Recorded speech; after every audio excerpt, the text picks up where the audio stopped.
Yeah, what was your favourite part of the summer? It's hard to say. I went to Australia for a while, and then I went to California for a while, and those were both pretty awesome. Mm-hmm. I couldn't pick my favourite. They're both excellent continents. Would visit again.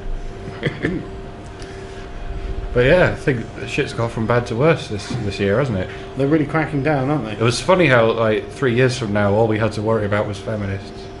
Yeah. And now they appear to have they've gone through this cocoon process and emerged as Antifa. Yeah, it's all been wrapped into the same philosophy, basically, hasn't it? Intersectionalism. They're all socialists, feminists, anarchists of some stripe, and they all get along with each other, bizarrely. Is it possible to be a socialist and an anarchist at the same time? That used to be an easy question to answer. Well, and it was no. But now it's... No, most anarchists are socialists. Yeah. Or capitalists. Well, most anarchists believe in another system of statecraft. Well, what I love is whenever you talk to an anarchist, it's like, okay, explain to me how it's going to work. It invariably sounds like a less efficient version of the state. It's like, well, we're all going to have, toll booths on roads, or everyone will be in control of, like, the syndicate. It's like, yeah, but it's not going to work any better. Anarchists don't believe in the state, right? Apparently. And communists don't believe in the state. That's true. So what's an anarcho-communist? It's a tautology. Surely it's a tautology. Yeah, well, it is, yeah, but it's also redundant. But anarchists reject any sort of hierarchy, but then so do the communists. They want a classless society. I suppose they don't reject. I mean, they must reject all hierarchy to achieve a classless society, because hierarchy is what creates classes. All right. The working class are lower on the economic scale than the middle class. And it always results in we just need a dictator for these first few generations before we iron everything out, and then it'll be fine. It's a temporary dictatorship of the proletariat. We swear. We're not going to put a time limit on it, obviously. And the fact that it's failed every time so far, and the dictators have just gone, no, we want to give shit to our friends and not to our not friends. How long did it last in the Soviet Union? Like 60 years or something? They had a good run. Yeah, many dictators who were ruling for the people. My favourite part of it is the phrase "the people." I love the phrase "the people." It's like, oh, who's that? Well, that's everyone. Is it everyone? Right, okay, what about the fascists? Well, they're not the people. They're the enemies of the people. Belongs to the people now. These people belong to the people. Yeah, exactly. You mean they belong to you? I just love the way it's, oh, you're the enemy of the people. It's, oh, Christ, yesterday I was one of the people. How did I become the enemy of the people? Well, he became my enemy, and I'm the enemy of the people. And what I love about sort of like Venezuela, I bet the Socialist Party are there telling themselves, well, the enemies of the people are everywhere. What, you mean the people rioting in the streets are the enemies of the people? They look a lot like the people to me. Socialism seems to take advantage of whoever a country loves the most.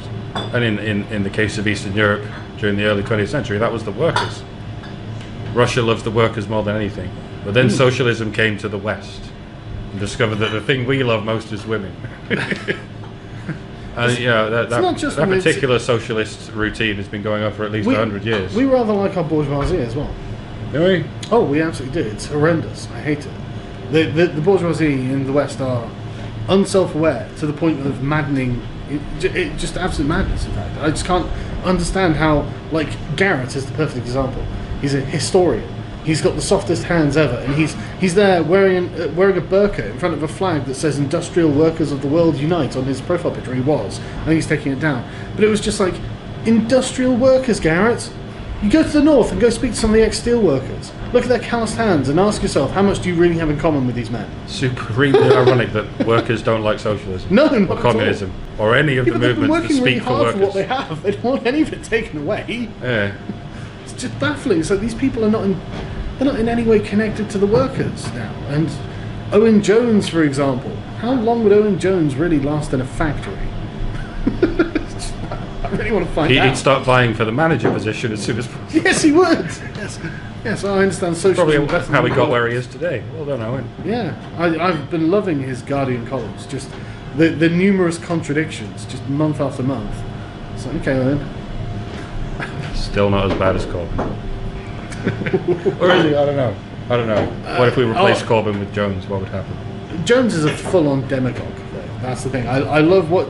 Did you see his speeches he was giving a few months back? He was on a stage pontificating how, I guess, the fascist Tories... Corbyn? No, Jones. Owen Jones. I thought you were talking about Glastonbury. I saw the Glastonbury thing. That was amazing. Tear down this wall. We're going to write on our wall. It's funny how you have a wall here. Yeah. You shouldn't have walls in places. We want to keep because it for our house, but not for our country. How do you make it? You couldn't make it up. But no, Owen Jones was stomping around a stage, beating his bird-like chest and screaming how socialism was going to conquer the world or something to that effect. I might splice in a clip. He or might two not be for wrong. you. He might not be wrong. Well, it's scary actually, because I mean there is such a better argument to be made for capitalism if you want to achieve the goals that socialists want to achieve.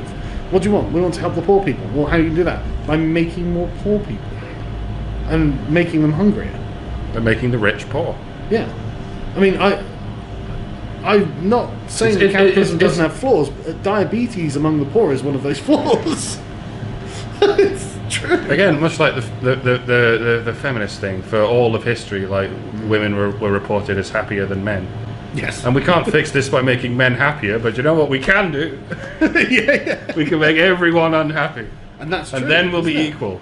That's the only kind of equality that's actually possible, Yeah, but folks. that's true. Women self-report happiness at a much lower rate now than they did in the 60s, don't they? Yeah, men overtook them for the first time in history quite recently. Yes, and I saw what was it? Oh, what was the article? I can't remember. The Huffington Post or something, where they were complaining that now a quarter of suicides are women. It's My God. risen to a quarter of suicides, and it's like something must be done. 1 in every 4 homeless people is a woman. Yes, something definitely. Yes, the other 2 aren't human. I guess I don't know, but something must be done, and it's really glaring. It's and I don't even consider myself to be an MRA in the formal use of the term, but it's really insulting when they're just sat there going, "Oh no, 1 in 4, of these people who have a problem is a woman. Now it's a problem." And it's like, and it didn't even take very much. It's not like half of them are women. If it was, half of them are women, now we have to do something. Okay, no, it's a little bit more than 0. So now something must be done. I mean, it really does speak to the gynocentrist argument, doesn't it? And it's true. It's genuinely true. If something's happening to women, something must be done. I think it's just virtue signaling. As I was saying, it's where the virtues are in your society, be it with workers or women, or racial minorities, I suppose. Oh yeah. It's a whole well, new Islam's an amazing racial example of that. minority. Yeah, no, Yes. it's incredible. Islam is the most supremacist ideology you've ever seen. I mean, it's openly supremacist. Everyone is inferior to the Muslim. That's the point of it, And yet the SJWs treat it as if, don't do anything to the Muslims. So have you been to a Muslim country? We don't want racists in our country, so bring Muslims in instead. Technically, they're not racist. Really? Technically, there is no difference between, and Muhammad said this in his last sermon. There's no superiority between the black and the Arab, and the Arab and the black, and white and the black, and whatever. What about the Jew? Well, yeah, it's the different religion that's the problem. If they're, say, Jewish or Christian, then yes, they are categorically inferior, and they should pay the jizya and become dhimmis. And the end of the world won't come until all the Muslims kill all the Jews. And then there'll be peace. That's why it's a peace, you see. Yes, it will be. It'll be the last day. Everything will be. When you've got nothing but Muslims, there'll be peace. Because they don't schism or anything. But it's not like they formed a schism in the first 100 years. My favourite part of the SJW defence of Muslims is the first thing they jump to is, well, most terrorism is done to other Muslims. It's like, yes, it is. I agree. That's exactly true, and that's a real problem, isn't it?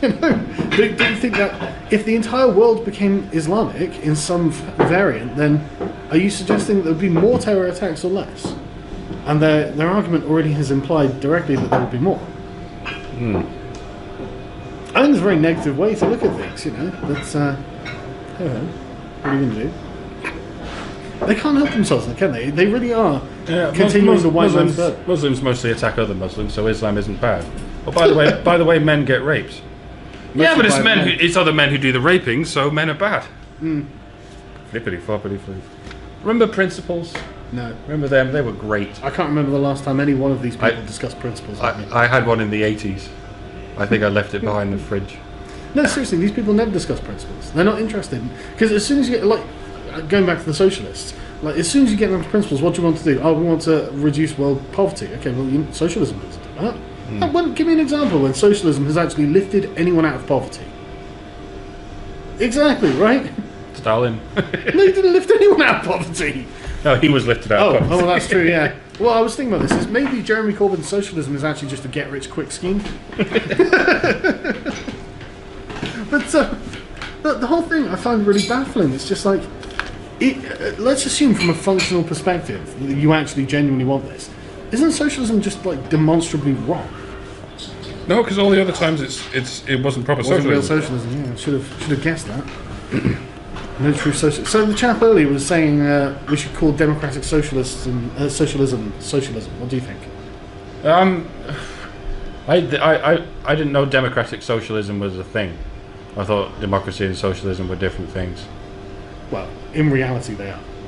I mean, what's liberal democracy as opposed to social democracy? And how do we do this without just getting bogged down with words and shit? Yeah, that's the problem I think that we're having. This is why I do think that we shouldn't. I don't think we should refer to capitalist states that have welfare states, like the Nordic model. We shouldn't call those socialist, in my opinion, because from like the socialist standpoint, they're not socialist. Yeah, a teeny little bit of socialism isn't socialism. Like we celebrate Christmas, but we're not Christians. Yeah, but it's not even that. I think it's the intention and actions of the government that should be taken into account. For example, like in Venezuela, they actively appropriate private property. You know, the state will actually take a factory or a shop, but they don't do that in Scandinavia. They protect private property rights, and if they're protecting private property rights, that's the antithesis of socialism, which is to have all property and all private property owned by the people, quote unquote, rather than just one person or a group of people. Does that mean anyone can just wander into anyone else's house and they haven't trespassed? No, they like to differentiate between the means of production and personal property. Although I want to know what the argument is. Why shouldn't you, in a socialist, a true socialist country, just be able to take someone else's personal property? Why not? You don't believe in private property anyway. So what's the great leap in logic? I've never had it explained to me. No, why can't I? It's for the people. I'm a person, therefore I'm one of the people. Give me your toothbrush. Can you even have employees? No, under no a one truly owns socialist system? No one owns anything. If you get everyone's an employee. If you get really good at a trade or you've got a really good product, you have to sell it by yourself. You don't sell it. And then you can't even, you have to give all the proceeds to the people. Yeah, it's all centrally planned, isn't it? So that's why nobody does anything. Yeah, that's why there hasn't been a Russian composer for the past 100 years. Well, no, they literally they had a problem with this in the Soviet Union, productivity, obviously, because there was basically no incentive, and so there was this chap called Starkonov or something. I'm probably butchering that pronunciation. Who was for some reason just really enthusiastic about his work, and he ended up like mining much more than most people, and he became famous for being a highly efficient worker. And so the Soviet state decided to promote the Starkonovite movement, and I think it was like the second like revolution. You mentioned this in a video recently. Yeah, I did. Yeah, Bertrand Russell. I was reading, and and I checked it out to make sure that it was correct, and it was. And and they actually gave them extra rewards, which isn't very socialist. They actually rewarded them for their meritocratic work with extra food and bigger houses. So you do get paid more as long as you do something that helps the party. Well, it was just the productivity, and I suppose that would help the party. But it just amazes me. It's like, okay, so let's just take that to its logical conclusion and return to capitalism, and then people can earn what they actually earn, rather than having artificially pushed down by the government. But this is the thing, isn't it? I mean, like the idea of private property in the English liberal sense comes from self-ownership. You own yourself. Therefore, anything you personally make, you own because you own the means of production, which were your own two hands. That's the point of the Magna Carta, isn't it? Yeah. I mean, absolutely was actually. It's the clause 9, in fact, of the Magna Carta, where the barons couldn't just have their lands appropriated by the king without the lawful judgment of their peers. It was important to prevent tyranny, in fact. And if you abandon that, then you end up with tyranny.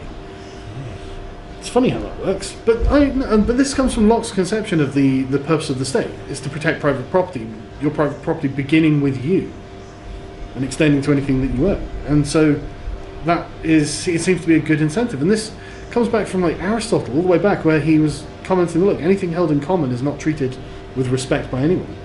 Whereas if it's held personally, then you treat it with respect because this is yours. There's the difference between the toilets in this place and the toilets on a train. Yeah. Yeah, Something basically. I noticed just in the space of this morning. Yeah.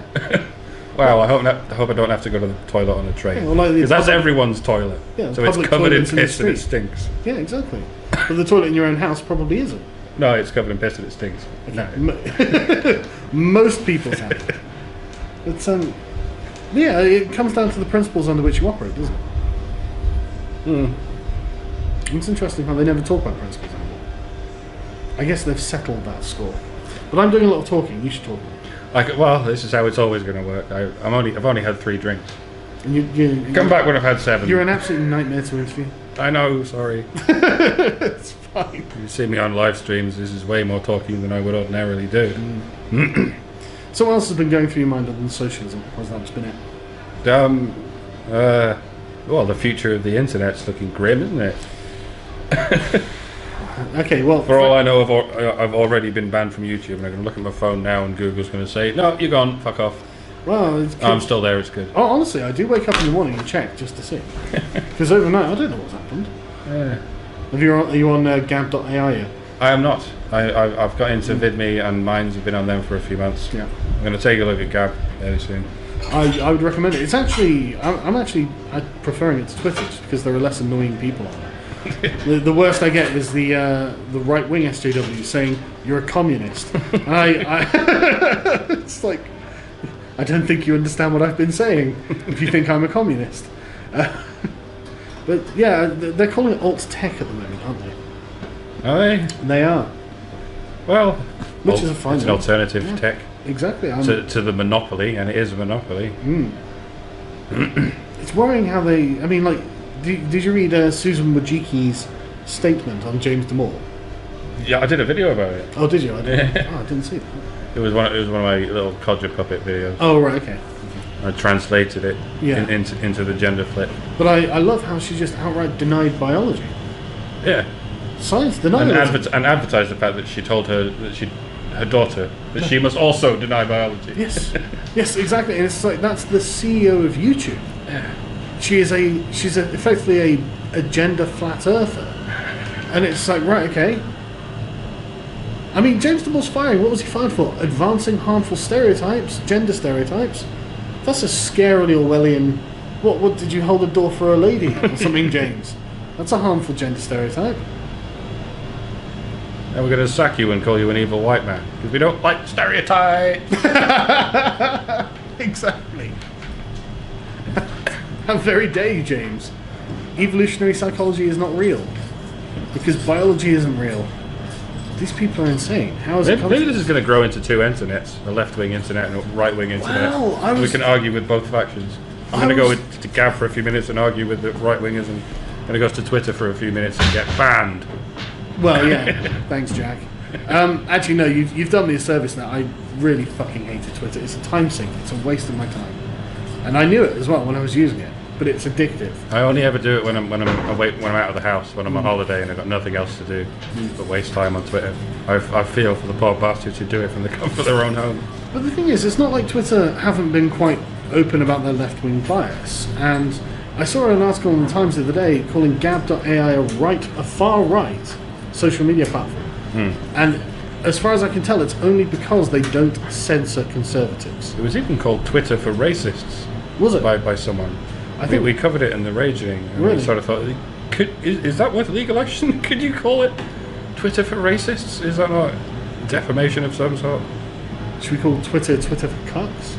It's Twitter for reverse racists. Is that Twitter for anti-racist Hitler. Yeah. But seriously, though, it literally is balkanizing. It's turning into a left-wing and right-wing internet. I mean, one of the things that really bothered me was them going after the Daily Stormer and VDare and various other, I guess we'll just call them race realist sites for now. It's not that I necessarily agree with their points or something, but where does it stop? You know, going after their hosting, right, okay, why don't you go after his bank account? What bank is Andrew Anglin with? How dare he have an account with Lloyds or, you know, or Barclays or something? They're hosting the bank account of a racist. You know, there's so no you're giving them on it. ideas now. Well, that's the thing. When Aquila doesn't sue you properly, they'll think of another idea. Well, absolutely, but where's the logical end? Why not? Yeah. It's not in any way against the logic of their own argument so far. That they're not going to stop that. And then what? What? You're renting a house to a racist? Well, I'm sorry, he paid the rent. Well, that's too bad. He's a racist. Are you a racist? You're a racist enabler. He should be on the streets. I mean, we're literally going to we're going to create insurgents by ostracizing them so completely from society. They'll have no. I mean, what? He's being oppressed. I hate to say it, but Andrew Anglin is actually being oppressed. I never thought I'd speak in his fucking defense, but I have to. I've done it about 3 times now, and I don't like it at all. But it's true. They're actually oppressing these people. If someone has truly bad ideas, then why don't you let them speak? Yes. Yeah. Do you think people are going to be convinced by Andrew Anglin's race war? There is a large section of the fascists and the neo-Nazi alt-right types who think that Andrew Anglin's Daily Stormer is controlled opposition because he literally has the race war, the Jewish problem. You know, and like the article he got kicked off for was just so unbelievably inflammatory that I mean I know what he does it. He does it to get attention, which he gets because he's because what he says to me is it's satire. It's just funny. It's so stupid. It's funny. You could never take it seriously. Do they really think that Andrew Anglin is creating legions of neo-Nazi converts? Maybe he is. I don't know, but evidently the left wing looks at it and goes, "Oh, if people read this, they'll be convinced by it." That's scary, isn't it? 'Cause that makes me think that if they read it, they'll be they read it and think, "Oh, this is a convincing argument." I know I shouldn't believe it because I believe the other end of everything is racist, everything is sexist. But if other people hear this, then, well, we've primed them to believe that race is everything. And if they read this, then they might believe that race is everything and that the wrong race is the best race. Well, that's literally Hayek's argument about this. And that's literally what was happening in Weimar Germany. Where the National Socialists and the Socialists regularly changed sides depending on who was stronger. It's like, okay, like a good proportion of the Nazi Party were communists at one point. Glory supporters, all. Basically. I mean, you would, wouldn't you? Well, it's effectively the same principles. I mean, this is the thing. It was really interesting that I was reading. I'm just coming to the end of the ominous parallels now, and what's interesting is no one's refuted a damn thing he said. They've just gone, "Oh, it's objectivism." It's like, okay, but is he wrong? And I don't think when he's talking about like the fundamental principles of collectivist ideologies compared to individualist ones, I don't think he is wrong. He's not incorrect in what he's saying. They agree with the base premises that it's okay to place a group above the individual. You just have to choose the group that you want to support. And I don't agree with that. Me neither. What a radical position you hold. I believe that we should look after individual rights. You're a racist. Yeah, but socialists just want a better world. That's all they want. They just think a better world could be created. Oh, you're such an ideologue. Did you see Owen Jones in the Garden the other day? Centrists are the true extremists. Yes. yeah, that's right, Owen. Fucking, you got it, mate. You got it. You've shifted your Overton window so far to the left. Now it's just you and that guy T. Yeah. T's great. I love his libertarian fashion. Yeah, he's not quite as serious. No. He's just testing the water, but Owen Jones is serious as fuck. No, T, the libertarian fascism thing is a meme, but I like the fact that he's constructed like a mimetic argument for it. That's internally, it's consistent in its own way. It's not a serious argument, but it's funny. But yeah, Owen Jones is just. I swear to God, I hope the Earth isn't flat because he's about to fall off the edge. He is just so far out there.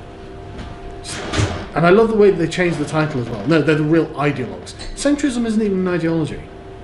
It's a political position on a compass. It's not really an ideology. Are you a left-leaning centrist? Are you a libertarian centrist?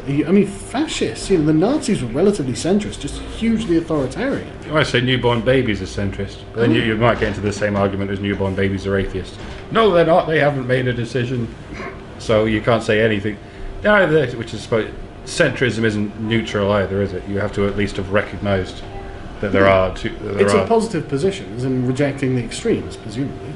Which I think, honestly, radical woke centrism is something we should form. I would much rather talk to a traditional right-wing American conservative who agrees that we should not have racial collectivism. I'd rather talk to that person than talk to a neo-Nazi or a socialist. This is just as well because there's more of them. Yeah, there are loads more, and they feel For marginalised. now, anyway. Understandably so. They feel really marginalised. But yeah, we should actually be doing more to court those people. I think. Which But people?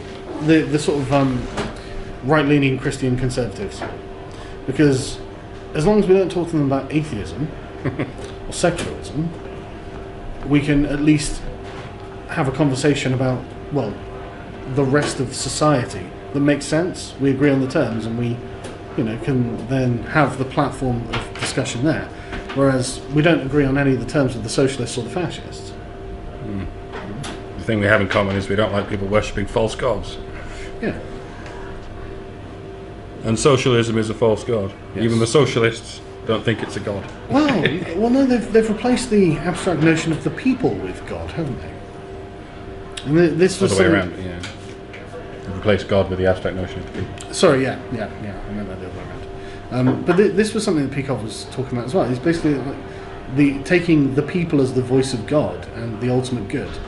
And it's like, that is exactly the same method as theocracy. Since the people can't speak for themselves because there's millions of Exactly, them, you have to they'll pick a interpret. spokesman. Yes. And Yes. that person is God. Believe it or not, I actually have a holy book called Das Kapital. It tells me everything that God says, and it's quite incredible. It's the same principles, which is why they never want to talk about principles. Because as soon as you start getting to, so are you actually saying that each race has a unique racial experience that only that race can understand? And they say, well, yes. You say, okay, do you know who else thought that? Suddenly images of gas chambers start conjuring themselves up in people's minds. You have a progressive stack with Uber at the top and Unter at the bottom. Yes, you have a fully developed caste system. Where you've got literally layers of oppression. But because yours is upside down from the one 50 years ago, it's good. Yeah, but this I really think they don't want to talk about principles, because ultimately, when you get down to their principles, they're fucking horrific, and totally unjustifiable. That's why they have to use emotion to justify it. Hey, that's a good. That's respite of a fool and a bastard. That's a good point. That's something that, again, Peikoff talks about. It's scary how he has preempted all of these particular discussions, in fact. Because he said, look, this is the way things are going, and it's going to end this way. And I don't consider myself to be an objectivist, but if what he is saying is correct, and it seems to be, at least when he's talking about the principles of the thing, I don't want to just turn around and say, well, no, you're wrong, you're an objectivist. I don't have any particular love for Ayn Rand either. And I agree with a lot of people when they say that she was trying to fit her principles to her politics that already existed, and she probably was. But they're not wrong on certain things, and I think defense of individualism is definitely one of the things they're right on. And he literally was just getting down to the brass tacks of it. It's like, look, they just don't agree with you that people are important, and that's true. What would individualism look like if it went too far? Because Probably socialism sounds good until it goes too far, and now we've all been treated to the vision of what happens if it goes too far. You probably end up with something like Maggie Thatcher going, there's no such thing as society. It's all just individuals, isn't it? And it's like, well, we are still social creatures. Society as a metaphysical concept does exist. But this is the thing, I was going to say it's for the people, but the people are made up of individuals. And if you're just going to start ostracizing individuals, then you're not really talking about the people, are you? You're talking about some people, not the people. And it's some people who agree with you, which is convenient. It's amazing how you only care about the people who are on your side. And this is the thing, isn't it? If you can't be consistent with your principles and apply them to your enemies, then you're not consistent with your principles. And if you are saying that you don't have to be consistent with your principles, you're saying it's okay when I do it. And if you're saying it's okay when I do it, you're saying might makes right. And I don't agree that that's... There are no principles, just tribes. Yes, and they're power. You have the power to make something happen, therefore it was acceptable for you to make that thing happen. It's self-justifying in retrospect, and it's like, I don't agree that that is in any way reflective of something you could call justice. What do you think? I'm thinking slowly. Too slowly to keep up with you, I'm afraid. Sorry. I've been thinking about this a lot. This is like, I'm going to do this thing in Milwaukee, and I was listening to the guy on the podcast. He was Thomas Smith, I think it is. He seems like a really nice guy, and he seems reasonable. but I don't think he's thought through his own positions fully. I mean, he took issue with Sam Harris's tweet saying all identity politics is bad, But white is the word. white is worse. Yeah. And Sam Harris gave the context of the last 200 years for white being worse. Okay, yeah, but as long as we agree it's all bad, as long as at no point we say, well, sometimes black identity politics is a good thing. Well, given that identity politics isn't limited to race, No. can you think of anyone else, Sam? Anyone else who you've devoted your life to trying to criticise? But I mean, at least he condemned all sides. In a Trumpian way, he said there's identity politics is bad on many sides. I can't do a Trump impression, but at least he did that and got a lot of flack for it. And Thomas Smith was one of the people giving him flack. He was just like, I think this is just terrible. I think this is racist. And it's just like, no, it's actually not racialist. Thomas, he doesn't want race to be the identity by which we define things, which I think is reasonable. And I do think the white identity thing may have been a bit of virtue signalling there by saying, but yeah, he thinks that sometimes it's okay to have black identity politics, and it's like, yeah, but it's just because they're black then, isn't it? Because I mean, like, what about the rich black people that you can't say to them you can't have black identity politics because they'll say I'm black, and what about the poor white people? You will say to them, well, that's not my problem. You say the white identity politics of Germany did a lot more damage than the black identity politics of Zimbabwe, but that's just because it was able to. Yeah, I mean, the black identity politics of Zimbabwe never got them off the ground because they were already fucked before they started doing that. Yeah, well, I mean, who? Depending on who. When you've got like, I mean, gangs of black when poor stupid people hate, it's no less hateful than when it's rich intelligent people hate. But it's the thing that really bothers me actually is that a lot, many of the people justifying the Nazi atrocities had PhDs. They came from universities, and now you have people like the chap Ciccarello Mar from Drexel saying white genocide would be a good thing, and you get many professors who say this sort of thing. And it's like, oh, what usually a surprise. White. Yeah, usually white. And what a surprise! They're all PhDs. There are certain ideas and certain things to actions that you can only justify with ridiculous amounts of education, apparently. Even the library at Alexandria had a whole section on astrology. Yeah. No, I imagine it would. Yeah, people get shit wrong. Yeah. And it gets reinforced by smart people who insist it is right. Yeah. But yeah, I mean the identity politics of Zimbabwe, it's no different to the identity politics of the Nazis. It's the same principles underlying the whole thing. And okay, yeah, it might have been different in scale, but I don't think that really matters when your house is getting broken into by a bunch of black Marxists who want to hang you up because you're a white man. I mean, it's not as bad as the Nazis. Oh, that's very comforting. It's getting macheted in the face. It's not as bad if you happen to be the right race. Yeah. And yeah, I just, it's all vile. Just because the Germans were really efficient at being vile, I don't. It's a fucking disturbing world we're moving into. And what's worse is that no one's making good arguments for like English liberalism, apart from us. But I mean, nobody famous. Where are the famous people? Where are the big voices? Why isn't Bill Maher doing this? I want to see Bill Maher smashing these people. Because he's capable of it. He's a smart chap. He's an actual liberal.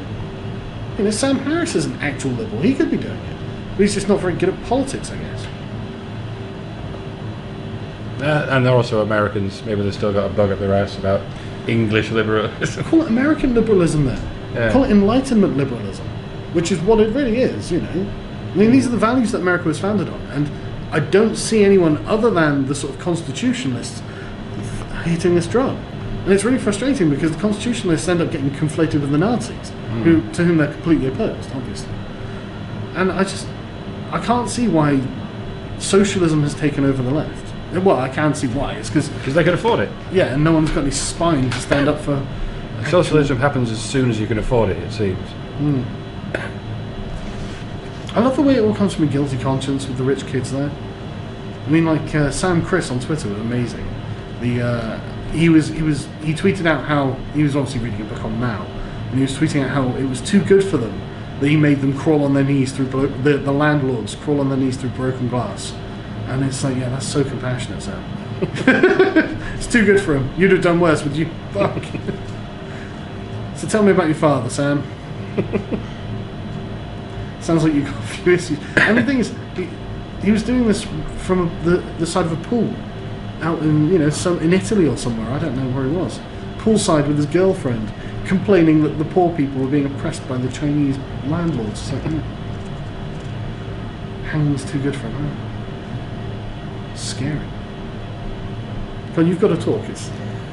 I can't keep up with you, dude. Like I said, I don't read as much as you. I don't think as fast as you.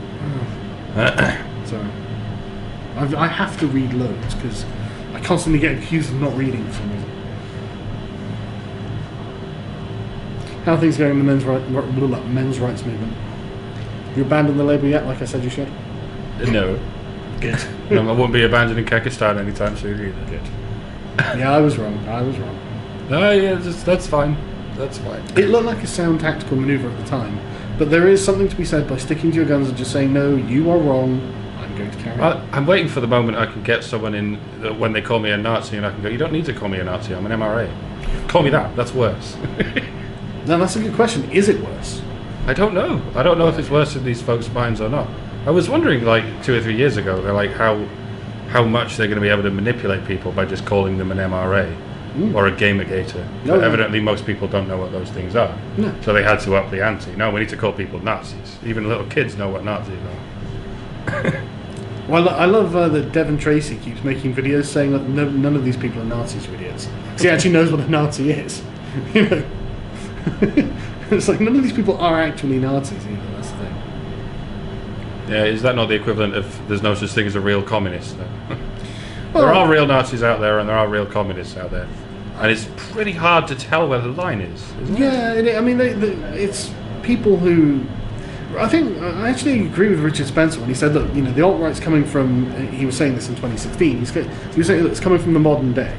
And it very much is, he's a big fan of German idealism apparently, but it is a modern contemporary movement based on the same principles. So it is wrong, it's anachronistic to call them Nazis, because they're not actually Nazis.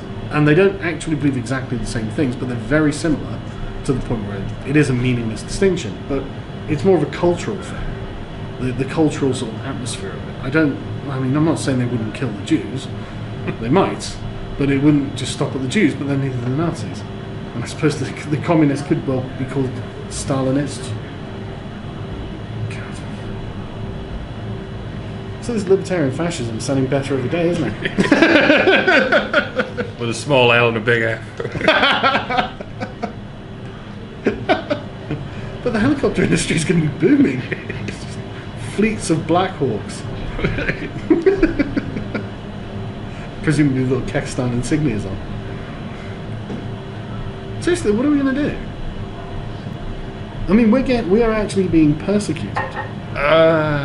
Possibly. I'm going to wait until something actually happens before I start saying shit like that. What needs to happen before we start saying shit? I don't know. It's to start treating us in ways they wouldn't treat other people. I suppose that's already happened. Yeah, that's my point. I mean, I don't want to use the term persecution because it makes you think of... It's like oppression. Yeah, it's gulags. Immediately makes you but, fuck off. Like, from a social media perspective, the reason that Gab AI has so many conservatives on it is because they're so tired of being censored. And that is because they're being persecuted for their beliefs. And, it's very soft. No one's died from it yet. But I imagine that's how it starts. I think James Damore was a big old warning shot across everyone's bow. You can't even say like non-progressive ideas, let alone conservative ones. Oh yeah, this is what I was saying to people. I was like, look, what would have happened if they just told James Gunn, this is very interesting, James, but we don't pay you to write scientific manifestos. We pay you to write code. Go back to your desk. What would have happened? Nothing. A big old fat nothing would have happened. Yeah. But they couldn't do it. He'd said the unsayable. Because their ideology is so... No, they've Streisanded it. They can't help themselves. Exactly. They're not going to stop until they've Streisanded everything. That's the thing, they have to suppress this dissonant thought. Even though this dissonant thought really isn't anything a scientist wouldn't agree with. Yeah. But they couldn't just let it go. But it's evo-psych, you see? It's pseudoscience. Nobody really believes in evo-psych. Nobody really believes in evolution. What we believe in it... What's real is everyone's equal, you see. But the thing is, they are actually denying evolution at that point. They're already denying maths. Well, yeah. Like I pointed out in a couple of videos, if you show them an average, they just get insulted. Yeah. Personally insulted by an average. They've gone way past science denial, they're at mathematics denial. And mathematics is surely the only... It's the only objective Yeah, the only subject. objective thing you can say, yeah. Not even... there is literally no way that 2 and 2 doesn't make 4. Yeah. This just doesn't... Unless you go right deep into the philosophical idea. Yeah, I'm sure there are even layers maths to it. is entirely objective. But if we are to live in this world, Yes. not just lollop around like a fish, we need the illusion of objectivity, and it starts with mathematics. Yes. Boo! I'm insulted by this mathematics. I mean, that's You're why a they Nazi. put it on the... Was it the Challenger, where they sent it out in space with the plaque of the man and the woman and a bunch of mathematical symbols on? Yeah. Yeah, because aliens will recognise this. Because it doesn't matter what shape the aliens take. If they've got any kind of intellectual development, they're going to recognise pi. All planets are round, Yeah. no matter where you are in the Yeah, universe. pi is a think. constant, as far as I'm aware. And I'm not a mathematician, but it's, yeah. But, like, what are we going to do? I don't know, just keep on plugging away. I guess that's the only option we have. That's what we've been doing so far. And it seems to have shaken things up a little bit. That's a good point, actually. I love the fact that James Damore went to the alternative media first and was refusing interviews broadly with the mainstream. That is just a sign of the times. That he's actually a dissident. It was Jordan Peterson that sort of turned him on to all of this. Yeah, I think so. He said he was a big fan of him, that's why he went to him first. He's probably been watching a bunch of channels, though, really. Probably. Thanks, Jordan. Yeah, you Still love you. Yeah, absolutely. Disagreed with you once, but I think we That's ironed okay. that one out. What did you disagree on? The MGTOW thing. Oh, He yeah, I know. apologised for that. Did he? He did, yeah. Oh, he's such a nice guy. But, yeah, it's just crazy, though. I mean, fired for harmful gender stereotypes because he wrote a document they didn't agree with. The CEO of Google had to cancel his holiday, travel back to the States, and have a conference call with every employee of Google, which was then cancelled because of harassment on the internet. What? Oh, they cancelled it because people were getting nasty messages on the Twitter.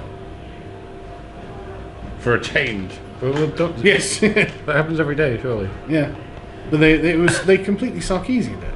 So, but it was I guess he was planning to just come back and reinforce the orthodoxy with the congregation. It's insane, and nobody ever talks about it. Nobody mentions. Nobody addresses it. Nobody wants to touch the elephant in the room because thousands of angry activists are going to attempt to ruin your life and deplatform your website and get you kicked out of your job and get you and your family on the streets because you dare speak against them. These are folks that seem to care more about their ideology than they care about their own well-being. Once you're surrounded by people like that, your well-being depends on kowtowing to this ideology. So again, you don't know where the changeover is. Well, yeah, that's the thing, isn't it? They had to ostracize him from the group. You know, if you can't agree with the orthodoxy, you have to leave. Insane. How did it affect his job as a programmer? What do you do? I put ones and zeros into a computer, basically. Yeah, it's all complaints. It all works on what complaints. If 1,000 people write in saying fire this man, and you happen to agree with them. I don't think they did, though, because it was the CEO of Google personally who fired him. After pressure, surely. It's a great deal of pressure from a great deal of angles. Well, no. There were people. Apparently, there were people in the meeting who were arguing that they shouldn't fire him. But I can't remember the guy's name off the top of my head. He's an Indian chap. But he overrode them and said, "No, we're going to fire him." I know, right? And Susan Majicki's like, "Yeah, by the way, there's no biological difference between men and women, just so you know." And it's like, okay, but you've really painted yourself into a corner there, because what you've said is that Google is not only a highly diverse, progressive company, it's also riddled with sexists. Like, absolutely wall to wall with them. Or there might be differences between men and women that explain it without. If you have less than 50% women in your company, then it must be because you're misogynist. Yeah. And in that case, By your own logic. who's being held accountable? Who are the diversity officers that have failed at Google? Well, these people must be sexists. What's the other alternative? Who knows? Yeah. Or dares to question? Drives me nuts. So there's no internal consistency, and they don't even want it. They don't care about internal consistency. Infuriating, isn't it? But shall we end it there? Yeah, I think I need another drink and another smoke. Okay. You can Take it bring easy, this up everyone. again later.